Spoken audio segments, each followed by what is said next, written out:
A very good morning to everyone. It has been a long time since we learnt editorial because of vacation and all.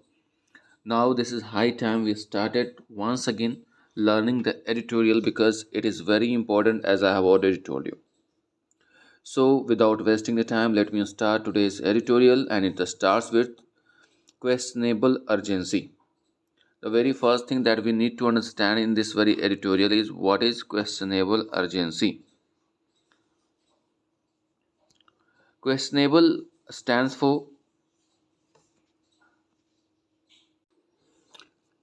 Doubtful, जिस पे सवाल उठाया जाए. Questionable means doubtful. And next thing that you we must know what it is. Urgency. Urgency मतलब तत्परता. तत्परता मतलब swiftness यानी जल्दीबाजी. अभी मामला क्वेश्चनेबल अर्जेंसी जो है ये क्या इंडिकेट कर रहा है, इसको समझने के लिए थोड़ा सा आपको बैकग्राउंड समझना होगा. दरअसल मामला है जीएन साईं बाबा से रिलेटेड. अब जीएन साईं बाबा कौन है? तो जीएन साईं बाबा का नाम मोएस्ट जो ब्लास्ट हुआ था, अटैक हुआ था, उसमें है. महाराष्ट्र का पूरा मामला है और उस समय उनके ऊपर यूएपीए के तहत यानी जो हमारे देश में एक प्रोविजंस है अनलॉफुल एक्टिविटी प्रिवेंशन एक्ट, जिसके तहत इन्हें सज़ा मिली हुई है और ये सज़ा आजीवन कारावास का है. लेकिन इनके हेल्थ के ग्राउंड को देखते हुए, इनकी परिस्थिति को देखते हुए हाई कोर्ट यानी महाराष्ट्र के हाई कोर्ट ने इन्हें बेल दिया था और एक्विटल रिहाई की बात की थी, बेल नहीं रिहाई की बात की थी. और इस रिहाई के फैसले को जल्दबाजी में ही सुप्रीम कोर्ट के द्वारा निरस्त कर दिया गया. यानी उनके एक्विटल का जो ऑर्डर आया था उसको यानी उनको डिस्चार्ज करना था, उनको सुप्रीम कोर्ट के द्वारा जब फैसला आया तो उसको सस्पेंड कर दिया गया. तो ये सारी बातें हैं कि जो क्या सुप्रीम कोर्ट ने जो फैसला लिया है जल्दीबाजी में लिया है, किसी के इन्फ्लुएंस में लेकर के दिया है. तो ये सारी बातों की चर्चा इस एडिटोरियल में है. तो आपको बात समझ में आ रही हो कि जीएन साईं बाबा कौन है और क्या मामला है. तो क्वेश्चनेबल अर्जेंसी है यानी जो सुप्रीम कोर्ट के द्वारा जो तत्परता दिखाई गई है, जल्दीबाजी दिखाई गई है, ये संदिग्ध है. On the supreme court's stay on GN Sai Baba's acquittal. इस एडिटोरियल में बात करेंगे कि जीएन साईं बाबा के एक्विटल. एक्विटल का मतलब होता है रिहाई. If you want to write you can write. Acquittal मतलब क्या होता है? रिहाई. यानी जीएन साईं बाबा के रिहाई पे जो फैसला आया था उस पर स्टे लगा दिया गया है सुप्रीम कोर्ट के द्वारा. इसी के बारे में इस एडिटोरियल में चर्चा है. आगे के लाइंस को देखते हैं तो बाकी बातें और आपको समझ में आएंगी. Swift stay on orders of acquittal or discharge show courts is in a bad light. Swift का मतलब होता है त्वरित, तेजी से, जल्दीबाजी में. तो स्विफ्ट मतलब तेजी से. जो स्टे लगाया गया है ऑर्डर्स ऑफ एक्विटल के ऊपर यानी जो रिहाई के जो ऑर्डर दिए गए थे उसके ऊपर, या फिर कह सकते हो डिस्चार्ज करने के लिए जो ऑर्डर आए थे उसके ऊपर, ये दर्शाता है कि कोर्ट जो है वो गलत रास्ते पे है, बैड लाइट में है, गलत इन्फ्लुएंस में है, ऐसे कह सकते हैं. इन अ बैड लाइट का मतलब होता है गलत इन्फ्लुएंस में होना. The manner in which the Supreme Court has suspended the operation of Bombay High Court judgement discharging GN Sai Baba and others in alleged Maoist conspiracy case is quite unusual. जिस तरीके से, द मैनर इन विच का मतलब हुआ जिस तरीके से सुप्रीम कोर्ट ने सस्पेंड किया है एक बॉम्बे हाई कोर्ट के जजमेंट को, जिसके अंतर्गत जीएन साईं बाबा को डिस्चार्ज करने का ऑर्डर दिया गया था, वो दर्शाता है. और इस साईं बाबा के ऊपर तथाकथित, एलिज्ड का मतलब क्या होता है? तथाकथित आरोप है कि मोइस्ट कॉन्स्पिरेसी में यानी जो उग्रवादी संगठन के द्वारा जो कॉन्स्पिरेसी यानी षड्यंत्र केस में इनका भी हाथ है. और इस व्यक्ति को जो हाई कोर्ट के द्वारा राहत दी गई उसको तुरंत यानी त्वरित रूप से सस्पेंड कर दिया गया सुप्रीम कोर्ट के द्वारा. ये दर्शाता है कि जो स्थिति है वो क्वाइट अनयूजुअल है, ऐसा जनरली होता नहीं है. एंड रेजेज क्रिटिकल क्वेश्चंस, और कई महत्वपूर्ण सवाल उठाते हैं. यानी जो बिहेवियर है सुप्रीम कोर्ट का इस मामले में कि हाई कोर्ट के द्वारा दिए हुए जजमेंट को तुरंत ही सस्पेंड कर देना वो कई सवाल खड़े करते हैं, ऐसा जनरली होता नहीं है।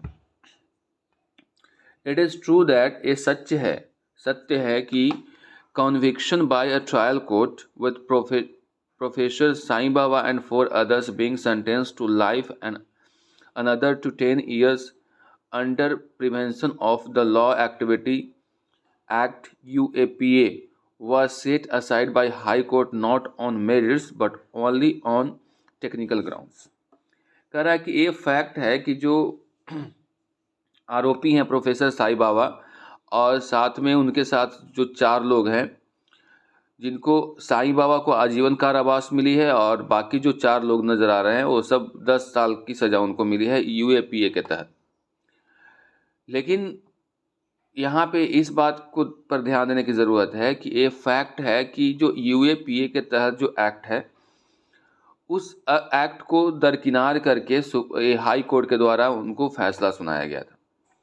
यानी हाई कोर्ट ने उनका जो भी फैसला सुनाया वो UAPA जो एक्ट है उसको असाइड करके, असाइड का मतलब दरकिनार करके, हाई कोर्ट ने जो फैसला सुनाया वो मेरिट के आधार पर सुनाया, ना कि UAPA के तहत, but only and on technical grounds and the state may feel aggrieved. और ये जो टेक्निकल ग्राउंड की वजह से जो स्टेट था वो दुखी प्रतीत हुआ, यानी वहाँ की सरकार इससे खुश नहीं थी। हाउएवर, हालांकि द अपेक्स कोर्ट, अपेक्स मतलब होता है सुप्रीम कोर्ट, उचली जो उच्च अदालत है, उच्चतम कह सकते हो, तो apex court could have been more restrained while entertaining an appeal against the order। लेकिन यहाँ पे जो सुप्रीम कोर्ट है तो इस तरह के मामले में थोड़ा सा इसको रेस्ट्रेंट रहना चाहिए था। रेस्ट्रेंट का मतलब होता है रिजर्व्ड होना, थोड़ा इस पर टाइम देना चाहिए था।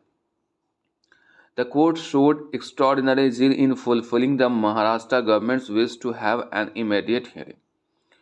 लेकिन उल्टा हो गया, सुप्रीम कोर्ट ने बहुत ही ज़्यादा उत्सुकता दिखाई। एक्स्ट्राऑर्डिनरी जिल का मतलब होता है उत्सुकता। तो सुप्रीम कोर्ट ने बहुत ही उत्सुकता दिखाई कि महाराष्ट्र की जो सरकार है उनकी जो इच्छा है कि जल्द से जल्द हियरिंग हो और एक काम फुलफिल हो, उसमें जो सुप्रीम कोर्ट ने है वो तत्परता दिखाई। यानी चाहती सुप्रीम कोर्ट तो इसमें मामले में और थोड़ा टाइम लेकर के सोच समझ करके फैसला देती। A special bench of justices Mr. M.R. Shah and Bela Trivedi was formed। आनंद फानंद में एक स्पेशल बेंच M.R. शाह और बेला त्रिवेदी की फॉर्म की गई। To hear the appeal on a Saturday, और अपील सुनने के लिए सैटरडे के दिन चुना गया। कंसीडर द सर्कमस्टांसेज, इस परिस्थितियों को समझने के लिए, कंसीडर करने के लिए। The accused have spent years in prison, जो एक्यूज्ड है यानी आरोपी है कई सालों तक प्रिजन में रहा। Professor Sai Baba is disabled, अब जो है साईं बाबा डिजेबल्ड हो गए हैं यानी अक्षम हैं। As soon after the discharge they may require to file a bond under a procedure that requires even those acquitted to be available to the further proceeding in case there is an appeal। अब यहाँ देखिए, जब बरी कर दिया गया, बरी करने के बाद भी एक बॉन्ड पे उनको कह रहा है कि आपको फाइल करना पड़ेगा। साथ ही जब भी ये होगा, हियरिंग्स होगी, प्रोसीडिंग्स होगी, तो आपको अवेलेबल होना होगा। तो जो एक्यूटेड रिहाई मिल ही गई तो ये सारे जो मामला है वो बेकार का था।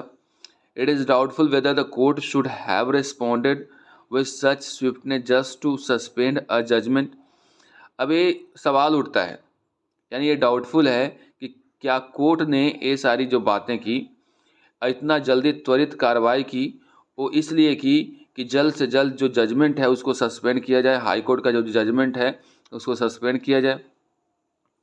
That has given detailed reasons for discharging the accused, और उस कोर्ट ने यानी हाई कोर्ट ने पूरी डिटेल्स दिए थे कि उसने क्यों डिस्चार्ज किया है साईं बाबा को।